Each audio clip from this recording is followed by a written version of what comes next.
Welcome back to another episode of Stand on Guard with David Krayden. I'm your host, and I want to talk about something that is crucial to the survival of Canadians and this very country today. And you're going to find out what that is in just mere moments. So we are in a very precarious position in this country. We need political change, but we also need the resolve to resist.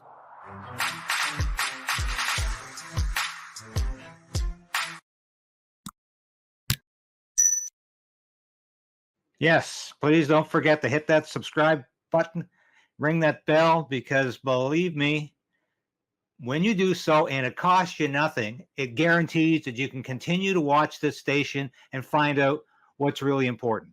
I'm not saying everything I say is important, but I'm bringing you the news you're not necessarily getting. And I tell you, we'll be discussing later, you know what the reporters are asking Pierre Poilievre right now? It's got nothing to do with reality. But what is crucial to the survival of Canadians in Canada? Having the ability to keep buying gas-powered cars. Electric cars are not the answer. And you can see from this slide here, Justin Trudeau and Ontario Premier Doug Ford, they're in bed together on a lot of issues, but they are certainly in bed together on electric cars and the so-called investment that both governments are making in electric cars. What it is, it's corporate welfare. It's not an investment. It's the worst kind of profligate spending. It's gambling. It's as much of an investment as somebody who goes to a casino is making. You think that's an investment, that's what this is. It is not an investment because there's going to be not only no return on these tax dollars, and they're gambling with your money. It's going down the drain. You know what? You want to know why? It's going down the drain because electric vehicles are not the answer. Electric vehicles are not the answer because there's so many problems with them. The technology is not there. The infrastructure is not there to keep these things powered up and on the road. Even if you're driving around the city, it's going to cost a fortune in your electricity bill to keep these cars on the road. And we got a horror story coming up about a guy who decided to try to take a trip with his electric vehicle, and you'll see what happened. And it's absolutely ridiculous. I want you to have a look at this shot here. This is what's happening to electric vehicles. They're not being bought. They're not being purchased. They're gathering dust on car lots. So this is what's happening to electric vehicles. Now, this should concern you if nobody's buying these things. And not only that, the long-term survivability of electric vehicles as an option is very low because we're going to have to strip mine the whole world to find the minerals that make up these batteries. And we're using child labor. I don't say we as a country, but I mean companies and countries like China are using child labor to extract these minerals from the ground because they're not easy to get. And my God, there's a scarcity of them. So we are headed for disaster, and it's all because of ideology. I've made this point several times in the past that Prime Minister Justin Trudeau is driving his Green Deal agenda, his climate change crisis, in the name of ideology. He wants to produce terror, and he wants to force Canadians to do what he wants them to do in the name of environmental ideology. And it's absolutely crazy. I want you to have a look at this here. Excellent column by Toronto Sun editorial pages editor Laurie Goldstein, who I've talked to over the years. And he documents in this column exactly how much money the government is throwing away on electric vehicles. And we've got, two companies here. Government is absolutely wasting your taxpayer money on. And the thing is, Volkswagen is actually putting the brakes on making these vehicles in Europe. But the Liberal government is going to give them $40 billion in taxpayer money to make these vehicles in Canada that nobody is going to be able to buy, that nobody wants to buy. At $66,000 a pop. And then, as we'll see in some videos that are coming up, it's all for naught. And this is all about getting rid of the internal combustion engine, believe it or not. That's what this government wants to do. And if we get rid of that, and they're putting all of these regulations to ensure that we can't drive our gas-powered cars anymore, and we're going to be forced to buy these vehicles, it's going to be an economic catastrophe for Canadians. And these companies are actually putting the brakes on producing these cars. They're closing plants. They're stopping. Workers are losing their jobs because these plants are closing. They can't sell these cars. This is how crazy this whole scenario has become. So please read that column. And I think you're going to find out that Justin Trudeau and Joe Biden in the United States, President Joe Biden, is doing exactly what he shouldn't be doing to foster economic catastrophe.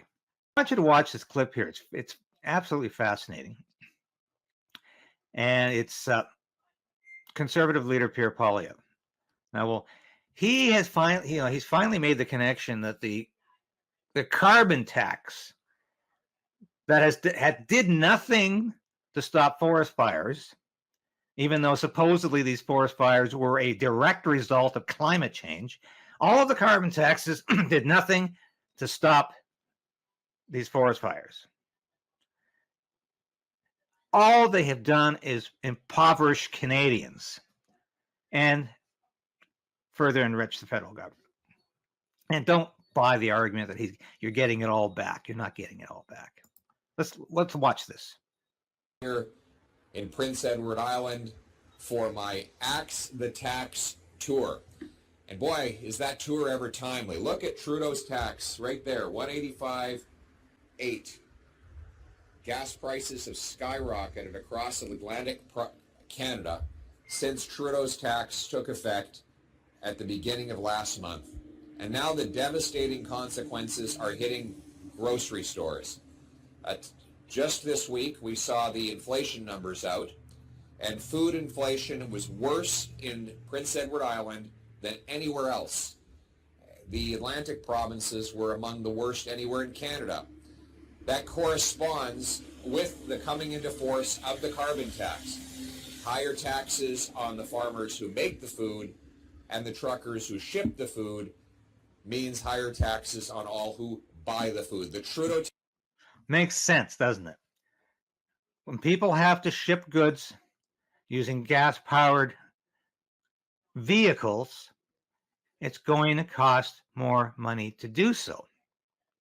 So the more money Trudeau adds on to the carbon tax, the higher the price of groceries or any consumable good that has to be shipped. And don't for a minute think this is going to be cheaper to do with electric vehicles, because it's not. And it's not, by the way, any better for the environment, because where do you think the energy for electricity comes from? And I've made this point several times. It's not a magic source, not some magic green source.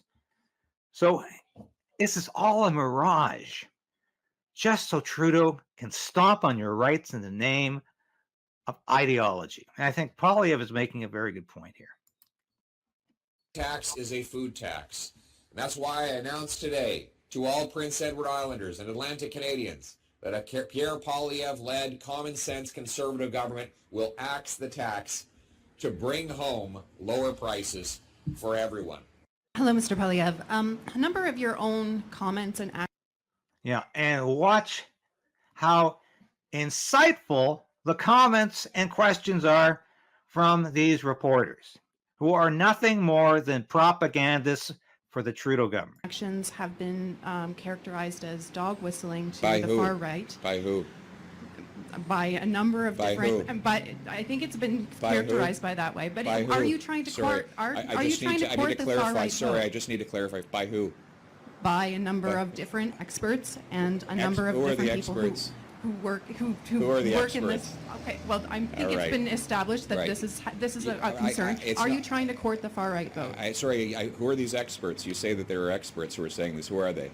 My question is, are you trying to court the Sorry, far right vote? I'm sorry. Your question seems to be based on a false premise. You can't even tell me who these experts are. It sounds like it's just a CBC smear job. Thank you. But Next what question. about the question about whether The, that's the answer that's is that intention? I have a common sense agenda to axe the carbon tax, bring home powerful paychecks, clear the way to build affordable homes to put people in housing that they can afford. That is a common sense, mainstream Canadian agenda. And I know that Justin Trudeau's supporters are so desperate to distract from that because his political career is falling apart. So we're seeing an attempt here to distract and protect Justin Trudeau from his extremely unpopular carbon taxes and other failing policies. But we won't let him or his or others distract from that reality. So thank you. So you're not going to Next answer that question. question?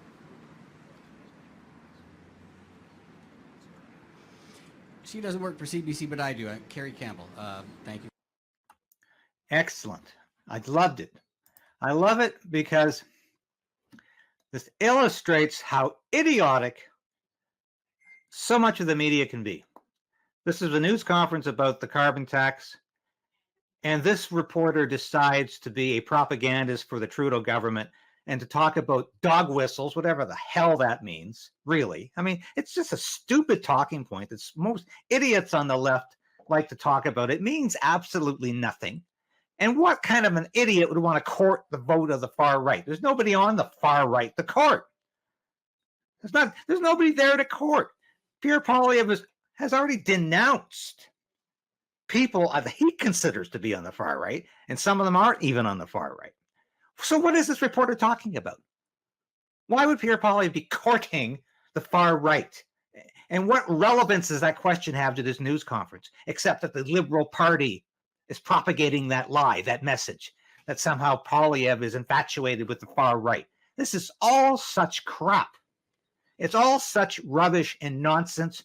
And this reporter knows that. How she can even call herself a journalist in good conscience, I have no idea, because she's actively working for the Liberal Party by asking this question.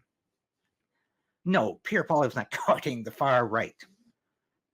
And are they talking about his opposition to the World Economic Forum? Is that far right to oppose the World Economic Forum that wants to take away your freedom? Listen to Klaus Schwab, the director of this damned organization. Listen to him for 20 minutes. And he hangs himself with his words. He talks about incredibly crazy notions of putting computer chips in people's brains so their thoughts can be read before even they know them. He's the one that talks about the Great Reset and exploiting crises to advance his agenda. They are the ones talking this way. It's the WEF that talks this way. These aren't crazy people in the back rooms talking about ridiculous conspiracies. These ideas, these dangerous ideas, are out in the open and are being propagated by the World Economic Forum and Klaus Schwab and people like Justin Trudeau, who is a client of the WEF and has attended the meetings, has been congratulated by Klaus Schwab as one of his people out there, one of his people in government, doing what needs to be done to advance the agenda of the WEF. So let's listen to a bit more about why the electric car vehicle obsession is going to be a disaster. Dalbir Balla bought this Ford F-150 Lightning to save on fuel and use cleaner energy. Just 12 hours into his first big road trip with family through the United States, he ditched the electric vehicle. It was towing, finding a towing company, getting it towing it over there. Yeah, it was really a nightmare frustration for us. The $115,000 truck has an estimated range of 515 kilometers. Balla planned to power up at fast charging stations between Winnipeg and Chicago. The first charge in Fargo took 2 hours and cost him $56. Incredible. Trouble started at the next stop in Minnesota. It was showing in my screen faulty connection, Faulty connection. and it was not charging. Running low on battery, Balla headed for the next closest fast charger. That one in Elk River wouldn't work either. He got the EV towed and continued the trip with a gas-powered rental vehicle. And that's when we decided that, you know what, we don't want any more distraction or any frustration. EV drivers rely on chargers like this one. It's not known why Balla couldn't get a charge at the first station in Minnesota. The company that runs the charger there says it was working. The other one in Elk River was offline due to maintenance. Some of the reliability of those chargers is less than ideal. Winnipegger Ross Redmond owns 2 EVs and is a member of the Manitoba Electric Vehicle Association. The group says more focus is needed on maintenance and technical support at charging stations, but Redmond remains confident in the vehicles. He drove his 2014 Tesla Model S from Vancouver to Winnipeg in December over 2 days. Shortest charge on the way home from Vancouver was 7 minutes. My longest charge was 21 minutes. He stopped at Tesla supercharger stations, which are different than the ones compatible with most other vehicles. Ford of Canada says drivers of its vehicles will get access to Tesla's network of chargers next year and an additional 4,000 fast chargers. That's little comfort to Balla right now. And to have a, more than $100,000 of a car to just only drive in the city doing nothing with it, that was not expected. He picked up his truck on the way home from Chicago and is just using it to get to work, but he won't take it on any more long trips anytime soon. So this poor guy buys into the government's propaganda. Yeah, you're going to have an easy time with your electric vehicle. It's going to be cheaper and you're going to be able to recharge all over the place. And he finds out it's a lie. These recharging stations don't work. Okay, maybe the Tesla ones are working, but everybody doesn't own a Tesla. And he had to get he had to rent a gas-powered car to get out of this situation he was in, being stranded because of his electric vehicle. Now, this is a CBC report, but this reporter obviously has some credibility, integrity, and honesty because he's done an honest report here. And he actually concludes with this other individual saying, it's cold comfort to me to think that maybe someday I can go to a Tesla station because right now I can't even drive this car outside of the city. And he's furious. He bought into this and he was betrayed because it's just a big lie. All of this stuff.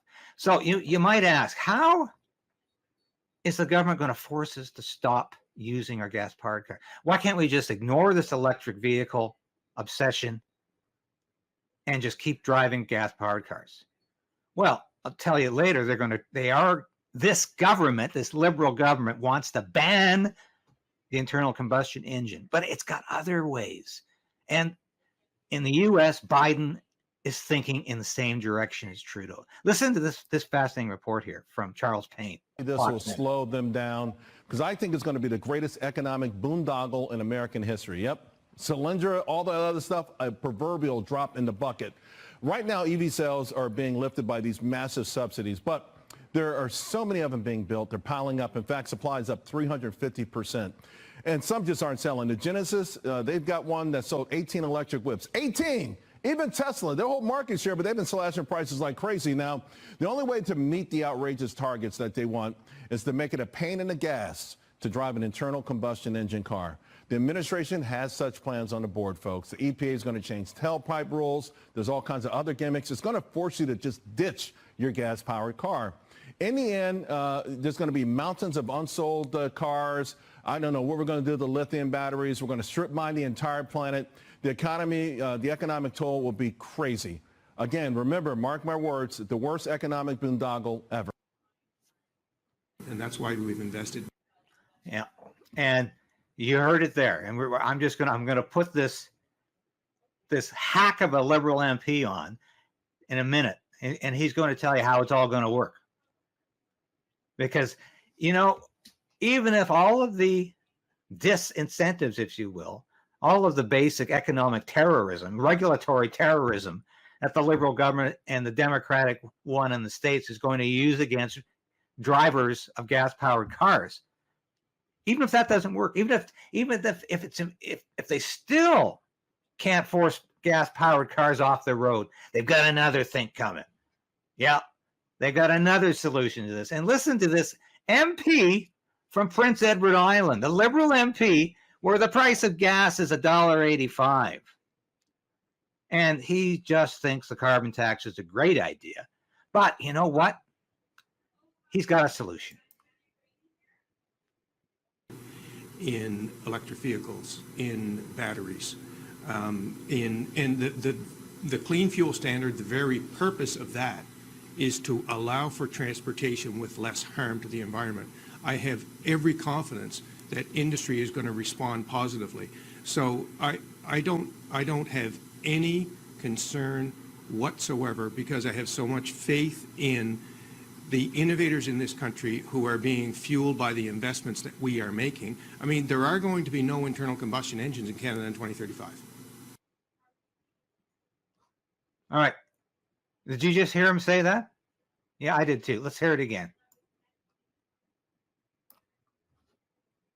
So I don't have any concern whatsoever, because I have so much faith in the innovators in this country who are being fueled by the investments that we are making. I mean, there are going to be no internal combustion engines in Canada in 2035. Did you know that? That's only 12 years away. And there's not going to be any internal combustion engine. What this government is going to ban them. Well, I've got one piece of good news for you.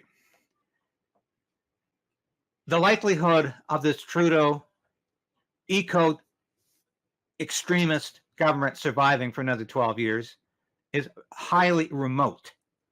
I think Canadians are going to develop a stronger sense of common sense in those next 12 years.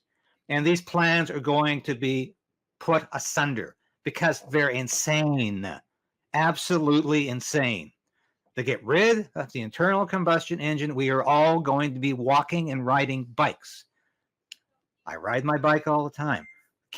I can't go from Carleton Place to Ottawa on my bike every day. And I certainly can't drive across the country on my bike. But this is how stupid these climate change fanatics are. In the name of ideology, they would rather have you walk. They would rather have you not have access to a car anymore, probably not have access to air travel anymore, because they think it's wrong. They don't think it's good for their ideological plan. So they want to deprive you of that. And they're going to do everything they can to try to do that. They're going to make regulations so ridiculous that your gas-powered car will never meet those expectations. Then they want to ban the engine itself. And do you think the electric vehicle market is going to come in and save that? Probably not, because we're not going to have the materials to sustain the batteries. And the cost of charging these cars is going to be so prohibitive, we're going to wonder why we can't be paying high gas prices anymore, because it's going to be worse. So I'm telling you, we have to push back on these idiotic, short-sighted, ideological policies.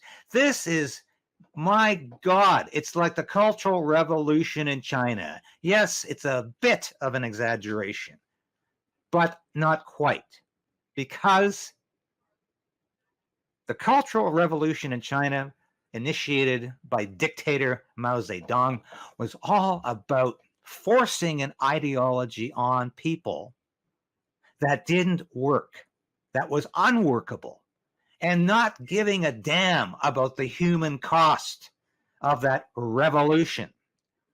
That's exactly how liberals are thinking. They don't care. They don't care how much people are going to suffer because of their carbon taxes, because of their climate change hysteria, and because they're going to insist you can't drive your car anymore. They don't care what the human suffering is going to be in that. They don't care if the lights go out, the air conditioning stops in the summer. They don't care if we can't heat our homes anymore or we're living in caves. As long as their ideological agenda is advanced, that's all Justin Trudeau and his ministers and much of the Liberal caucus cares about. Thankfully, there's a lot of people in that caucus who are saying this is insane. We've got to depart from this catastrophic road. So thankfully, there is some common sense left. But we've got to get rid of this Liberal government. So these crazy notions, these stupid and ridiculous ideas are not brought into fruition because they will mean catastrophe for Canada, just as they will for the United States. And Europe is pushing back on these green energy goals, these net zero goals, because they realize they're going to create tremendous human suffering and hardship. And they're not going to work. The technology, the infrastructure is not there to make them work. And you can't force these ideas to happen when there's nothing there to allow them to happen. And so that's the point. Anyway, thanks for watching today. It's been my second broadcast of the week. Hope you enjoyed this. Thank you again for your comments. You know, people are writing in and saying, Krayden, you're a breath of fresh air. I hope I am. And thank you for your encouragement, your support. And, you know, thank you for pointing things out to me about the stories that I'm doing that I can return to and that are add the newsworthy content to these stories. And it's invaluable. Your contributions are invaluable. But please ring that bell, subscribe. Go to my Substack and have a look at what I'm doing there. You have an opportunity to support me on Substack. I thank you for making this station a success, and we're going to continue to make this station a success as we grow this station every day and every week, as we continue to tell the stories that the mainstream media doesn't want to talk about. They want to talk about dog whistles and courting the right, the far right. They don't want to talk about the craziness inherent in the Trudeau government. And as the Liberals decline in the polls, that seems to be what a lot of journalists want to talk about now, is that somehow now Poilievre's the crazy right-wing lunatic. They used to say that about Stephen Harper. They say that about every conservative leader, or any small c conservative leader, including Maxime Bernier. He's a crazy lunatic as well. He's a good friend of mine. He's a common sense guy with very good economics, one of the brightest politicians I ever knew. But I'm sick of these liberal politicians and liberal journalists targeting conservatives and making ridiculous allegations and assertions against them because they saw it in the Liberal Party talking points. Anyway, thanks for listening today. We'll be with you again soon with more news, more reports. Keep on watching. Stay optimistic. You can fight back. You can resolve to resist. You can push back. You do matter. Never forget that you as an individual matters in this country. Trudeau can say you don't matter, and he can dismiss you as some kind of crazy right-wing lunatic. He can dismiss you as a white supremacist or a misogynist, but he's the guy that did blackface and has shown nothing but contempt for women all of his political career. And all he ever does is distract from the real issues. Join me again soon. For Stand on Guard, I'm David Krayden.